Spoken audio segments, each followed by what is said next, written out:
यहाँ पूछा गया है late x be the least number of 5 digit which when divided by 12, 16, 35 and 42। मतलब कि माना की संख्या यहाँ तो दिया गया है कि x है, उसको जब 12 से डिवाइड किया जाता है तो उसका रिमाइंडर 5 बचता है, जब उसको 16 से डिवाइड किया जाता है तो उसका रिमाइंडर 9 बचता है, और जब 35 से डिवाइड किया जाता है तो इसका रिमाइंडर 28 बचता है, और जब उसको 42 से रिमाइंडर डिवाइड किया जाता है तो उसका रिमाइंडर 35 बचता है। तो हम यहाँ देख रहे हैं कि इसमें सब केस में रिमाइंडर अलग अलग आ रहा है। यदि हम इसका नेगेटिव रिमाइंडर फाइंड करें, नेगेटिव रिमाइंडर जानते हैं कि नेगेटिव रिमाइंडर और पॉजिटिव रिमाइंडर का जो सम होता है वो डिवीजर के बराबर होता है। तो यहाँ पॉजिटिव रिमाइंडर 5 दिए हुए हैं, डिवीजर 12 दिए हुए हैं, तो यानी इसका नेगेटिव रिमाइंडर कितना हो जाएगा, 7 हो जाएगा। इसका नेगेटिव रिमाइंडर कितना हो जाएगा, 7 हो जाएगा। इसका नेगेटिव रिमाइंडर कितना हो जाएगा, 7 हो जाएगा। इसका नेगेटिव रिमाइंडर कितना हो जाएगा, तो 7 हो जाएगा। हम देख रहे हैं कि in each case negative reminder have same, its value is 7। ये हो गया। तो हम स्टैंडर्ड नंबर तो जानते ही हैं कि एलसीएम ऑफ टोटल डिवीजर में के से मल्टीप्लाई करते हैं माइनस रिमाइंडर, चूंकि नेगेटिव रिमाइंडर ले रहे हैं इसीलिए यहाँ नेगेटिव हो गया है। अब डिवीजर कौन कौन सा है, तो एलसीएम हम लेंगे 12 का, 16 का, 35 का और 42 का, उसमें करेंगे के से मल्टीप्लाई और नेगेटिव रिमाइंडर कितना आया है, तो 7।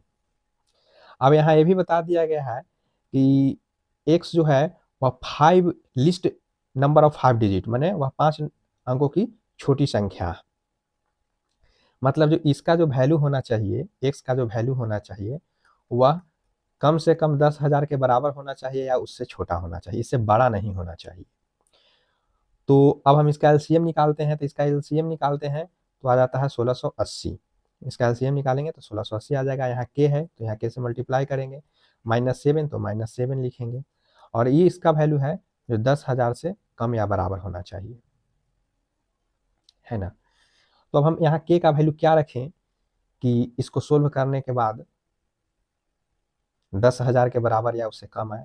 चलिए अगर हम के का वैल्यू 6 रखते हैं, तो के का वैल्यू यदि हम 6 रखते हैं तो यहाँ पाते हैं कि लगभग 10,008 आ जा रहा है। यहाँ रख कर देख लेते हैं, 1680 इंटू 6, तो हम 10,080 पा रहे हैं।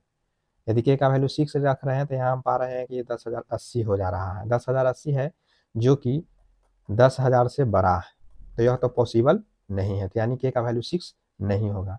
चलिए अब इसे छोटा रख के देख लेते हैं। यदि के का वैल्यू 5 रखते हैं, ये आपको के का वैल्यू आपको हिट एंड ट्रायल विधि से निकालना होगा, ये आपको खुद सोच के निकालना होगा कि के का वैल्यू क्या लें कि उसके नज़दीक पहुंच जाए। यदि के का वैल्यू अगर 5 लेते हैं तो हम यहाँ पा रहे हैं कि 8400 के आसपास आ रहा है। 1680 इंटू 5 -7, तो इसका वैल्यू है दोस्तों कि 8400 के आसपास आ रहा है, और उसमें से 7 घटा देंगे तो यहाँ आ जाएगा 8393, जो कि 10,000 से छोटा है। छोटा तो चलेगा लेकिन बड़ा नहीं चलेगा। अब यहाँ पूछा गया है कि सम ऑफ डिजिट पूछा गया है, यानी एक्स का वैल्यू जो है दोस्तों वो आ गया 8393। अब पूछा गया है कि इसका डिजिट का सम क्या है, तो डिजिट का सम जोड़ देंगे 8 + 3 + 9 + 3, यानी इसका आ जाएगा 23, यानी डिजिट ऑफ सम आ गया दोस्तों 23। तो यहाँ ऑप्शन में देखते हैं कि which is option, option A is given that 23, hence option A is correct. Thank you. अब हम इसको सेकेंड मेथड से, ट्रिक या शॉर्टकट मेथड से इसको सोल्व करेंगे, क्योंकि आखिरकार कंपटीशन में आपको 1 मिनट से पहले ही क्वेश्चन को सोल्व करना है, तभी आप दूसरे से आगे हो सकते हैं, नहीं तो पीछे हो जाएंगे। तो यहाँ देख रहे हैं कि यहाँ जो डिवीजर है 12 है, 16 है, 35 है और 42 है। इसमें आपको ये ध्यान देना होगा कि आपको एलसीएम में कम से कम 3, 9 या 9 का मल्टीपल कम से कम प्रेजेंट होना चाहिए, माने मस्ट बी कंटेन 3 और मल्टीपल ऑफ 9 और 9। तो यहाँ देख रहे हैं कि 12 है, इसमें 3 कंटेन कर रहा है, यानी अब हम इसको डिजिबिलिटी जो है अब 3 का चेक करेंगे। यहाँ बताया गया है कि जब 12 को उस नंबर को जब 12 से भाग दिया जाता है तो उसका रिमाइंडर है जो 5 बचता है। तो इसका स्टैंडर्ड फॉर्म क्या हो जाएगा, इसका स्टैंडर्ड फॉर्म हो जाएगा 12x प्लस 5। ठीक, वो हो गया।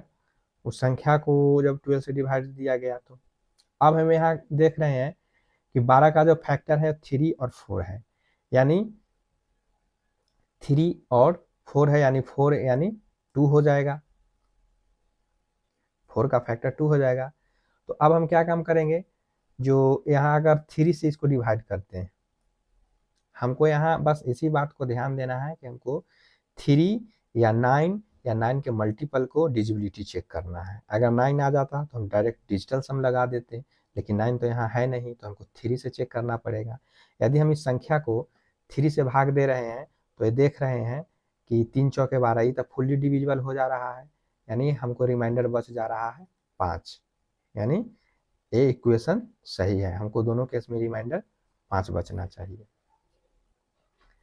अब हम इसको 3 से भाग दे रहे हैं। ठीक, अगर हम इसको 3 से भाग दे रहे हैं तो ये तो कट गया, 3 चौके 12 तक कट गया। अब हम 5 में 3 से भाग देंगे तो इसका रिमाइंडर बच जा रहा है 2। अब हम 2 बच रहा है, अब हम क्या काम करेंगे, जो ऑप्शन जो गिवन है, अब जो गिवन ऑप्शन है, अब उसमें हम देखेंगे कि अगर 3 से डिवाइड करते हैं तो किस में हमको रिमाइंडर 2 बचता है।